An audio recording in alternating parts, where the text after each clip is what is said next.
اصول نمبر 80 عنوان انسانی شخصیت کے اصلاح طلب پہلو۔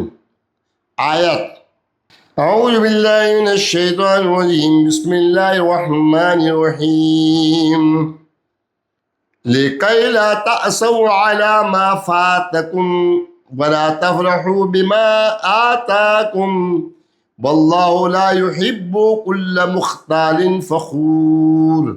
سورہ الحدید آیت نمبر 23 ترجمہ، تاکہ تم اس چیز پر غم نہ کرو جو تمہارے ہاتھ سے جاتی رہی، اور اس چیز پر نہ اتراؤ جو اس نے تمہیں عطا کی، اور اللہ کسی تکبر کرنے والے، فخر کرنے والے کو پسند نہیں کرتا۔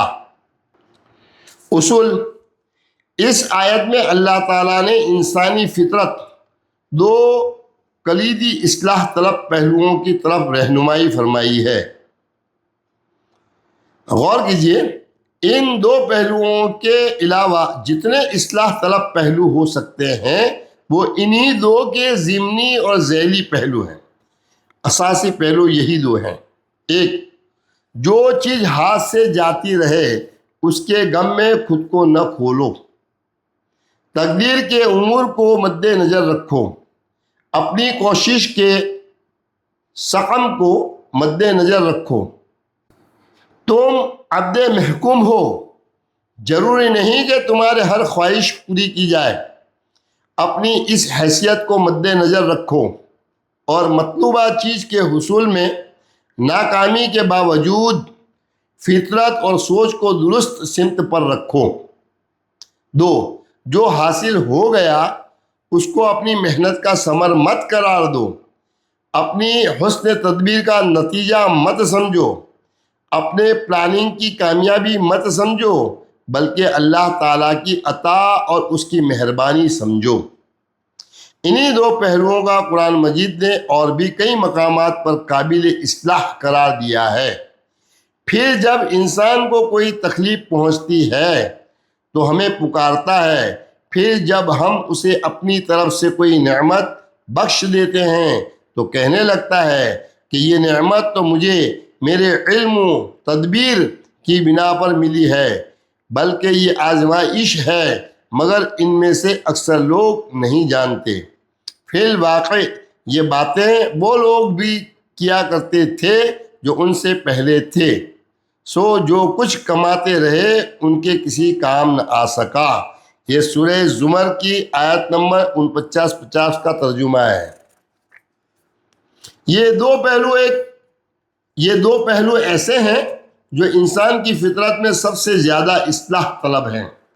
اگر ان کی اصلاح ہو جائے تو باقی فطرت اور باقی شخصیت خود بخود اصلاح پذیر ہو جائے گی۔ قرآن مجید نے ان دو اساسی پہلوؤں کی اصلاح کا بیان کر کے پھر کئی ذیلی پہلو بھی بیان کیے ہیں جن کے حوالے سے انسان کی فطرت کو اصلاح پانے کی ضرورت ہے۔ انسان آسائشوں کے حصول کی ہمیشہ مزید سے مزید طلب رکھتا ہے۔ اس حوالے سے قرآن فرماتا ہے، اور میں نے اسے سامان عیش و عشرت میں خوب وسعت دی تھی، پھر بھی وہ حرص رکھتا ہے کہ میں اور زیادہ کروں۔ یہ سورہ المدثر کا آیت نمبر 14 اور 15 کا ترجمہ۔ یہ بہت بڑا دھوکہ ہے اور اس سے نکلو اور مقصد کی طرف پیش قدمی کرو۔ انسان عموماً معمولی بات سے بہت زیادہ جھگڑنے اور بات کو بڑھانے والا ہے۔ اس حوالے سے قرآن فرماتا ہے، اور بے شک ہم نے اس قرآن میں لوگوں کے لیے ہر طرح کی مثال کو انداز بدل بدل کر بار بار بیان کیا ہے، اور انسان جھگڑنے میں ہر چیز سے بڑھ کر ہے۔ یہ آیت سورہ کہف آیت نمبر 54 کا ترجمہ ہے۔ وہ آپ سے یہ بات محض جھگڑنے کے لیے کرتے ہیں۔ ان کے حوالے سے قرآن مجید کہتا ہے کہ بلکہ وہ لوگ بڑے جھگڑالو ہیں۔ یہ آیت نمبر سورہ زخرف کی آیت نمبر 58۔ معاشرتی نقطۂ نظر سے فطرت کے اس پہلو کی اصلاح اہم ترین ہے۔ انسان بہت جلد باز ہے، اس حوالے سے قرآن فرماتا ہے، اور انسان کبھی تنگ دل اور پریشان ہو کر برائی کی دعا مانگنے لگتا ہے جس طرح اپنے لیے بلائی کی دعا مانگتا ہے، اور انسان بڑا ہی جلد باز واقع ہوا ہے۔ یہ سورہ بنی اسرائیل آیت نمبر 11 کا ترجمہ ہے۔ انسان فطرتاً جلد بازی میں سے پیدا کیا گیا ہے، میں تمہیں جلد ہی اپنی نشانیاں دکھاؤں گا، پس تم جلدی کا مطالبہ نہ کرو۔ سورہ انبیاء آیت نمبر 37 کا ترجمہ۔ دیر پا اور اچھے نتائج صبر و تحمل سے مشروط ہیں، جبکہ شخصیت کا یہ پہلو عارضی، وقتی مگر فوری نتائج حاصل کرنے پر اکساتا ہے۔ جو اس حصے کی اصلاح نہیں کرتا وہ کبھی بڑی کامیابی کی طرف پیش قدمی نہیں کر سکتا۔ انسان بہت تنگ دل اور بخیل ہے۔ قرآن اس حوالے سے مثبت اور منفی دونوں پہلو زیر بحث لایا ہے۔ قرآن فرماتا ہے، فرما دیجئے اگر تم میرے رب کی رحمت کے خزانوں کے مالک ہوتے تو تب بھی سب خرچ ہو جانے کے خوف سے تم اپنے ہاتھ روکے رکھتے، اور انسان بہت ہی تنگ دل اور بخیل واقع ہوا ہے۔ سورہ بنی اسرائیل آیت نمبر 100 کا ترجمہ۔ یہاں منفی پہلو بیان کر کے اصلاح کا کہا، اور یہ اپنے سینوں میں اس مال کی نسبت کوئی طلب یا تنگی نہیں پاتے جو ان مہاجرین کو دیا جاتا ہے، اور اپنی جانوں پر انہیں ترجیح دیتے ہیں اگرچہ خود انہیں شدید حاجت ہی ہو۔ اور جو شخص اپنے نفس کے بخل سے بچا لیا گیا، بس وہی لوگ ہی بامراد و کامیاب ہے۔ یہ جو ہے سورہ الحشر آیت نمبر 9 کا ترجمہ۔ یہاں مثبت پہلو بیان کر کے اصلاح کا کہا۔ انسان مال سے بہت زیادہ محبت کرنے والا ہے۔ قرآن فرماتا ہے، اور بے شک وہ مال کی محبت میں بہت سخت ہے۔ سورہ العادیات آیت نمبر 8 کا ترجمہ۔ مال کی محبت فطری ہے، مگر اس کا حد میں رہنا ازحد ضروری ہے۔ انسان تکالیف میں فوری گھبرا جانے والا ہے۔ قرآن فرماتا ہے، بے شک انسان بے صبرا اور لالچی پیدا ہوا ہے، جب اسے مصیبت یا مالی نقصان پہنچے تو گھبرا جاتا ہے۔ سورہ معارج آیت نمبر 19 اور 20 کا ترجمہ۔ یہ انسانی عظمت کے خلاف ہے۔ تکالیف میں انتہائی صبر اور اللہ تعالیٰ پر بھروسے کے ساتھ حوصلہ قائم رکھنا چاہیے۔ انسان خود کفیل ہونے پر سرکش و نافرمان ہونے والا ہے۔ قرآن فرماتا ہے، مگر حقیقت یہ ہے کہ نافرمان انسان سرکشی کرتا ہے اس بنا پر کہ وہ اپنے آپ کو دنیا میں ظاہراً بے نیاز دیکھتا ہے۔ سورہ علق آیت نمبر 6 اور 7 کا ترجمہ۔